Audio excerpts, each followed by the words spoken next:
இன்றைக்கி நல்ல டேஸ்டான செட்டிநாடு காளான் பிரியாணி எப்படி பண்ணுறதுன்னு பார்க்க போகிறோம்.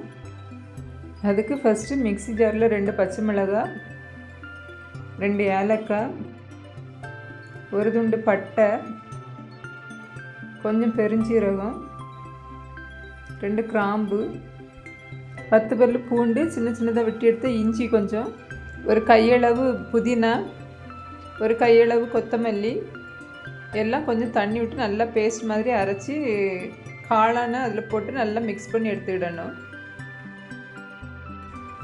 நான் எடுத்துருக்கிற ஒரு பாக்கெட்டு காளானை நல்லா க்ளீன் பண்ணி இந்த மசாலாலாம் கலந்து விட்ட பிறகு இதில் கொஞ்சம் தயிர் சேர்த்துக்கலாம்.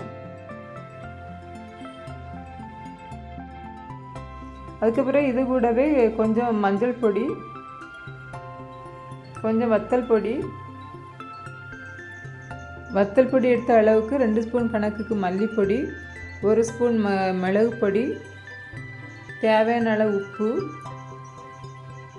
எல்லாம் போட்டு நல்லா கலந்து விட்டுட்டு 15 நிமிஷம் இதை ஊற வைக்கணும். அப்படியே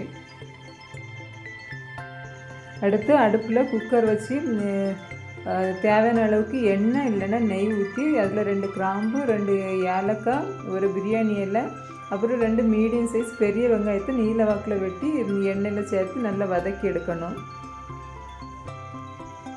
வெங்காயம் நல்லா வதங்கி வந்ததும் நம்ம எடுத்து வச்சுருக்கிற 3 தக்காளியை சின்ன சின்னதாக வெட்டி இது கூட சேர்த்துடணும்.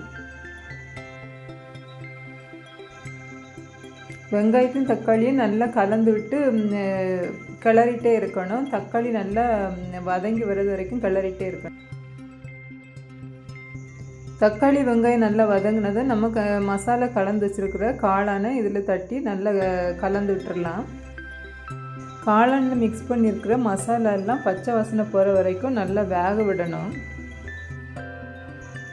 இப்போ மசாலாலாம் பச்சை வாசனை போய் நல்லா வெந்து காளான்லேருந்து தண்ணி பிரிஞ்சு வர தொடங்கிட்டு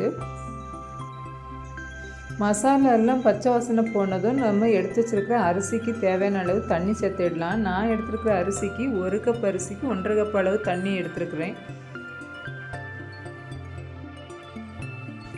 தேவையான அளவு தண்ணி சேர்த்ததும் சாதத்துக்கு தேவையான உப்பை போட்டு நல்லா கொதிக்க விட்டுடலாம்.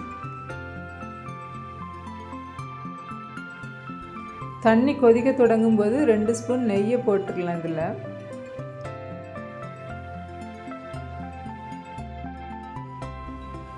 தண்ணி நல்லா கொதிக்க தொடங்கினதும் குக்கரை மூடி விட்டுடலாம். குக்கரை மூடினதும் விசில் போட்டு 2 விசில் நல்லா வர்றது வரைக்கும் வேக விட்டு எடுக்கணும். 2 விசில் வந்ததும் அடுப்பை ஆஃப் பண்ணிவிட்டு ப்ரெஷர் போகிறது வரைக்கும் வெயிட் பண்ணணும். ப்ரெஷர் போனதும் குக்கரை ஓப்பன் பண்ணி பார்த்தா நல்ல டேஸ்டான செட்டிநாடு காளான் பிரியாணி ரெடியாக இருக்கும். தேங்க்யூ ஃபார் வாட்சிங்.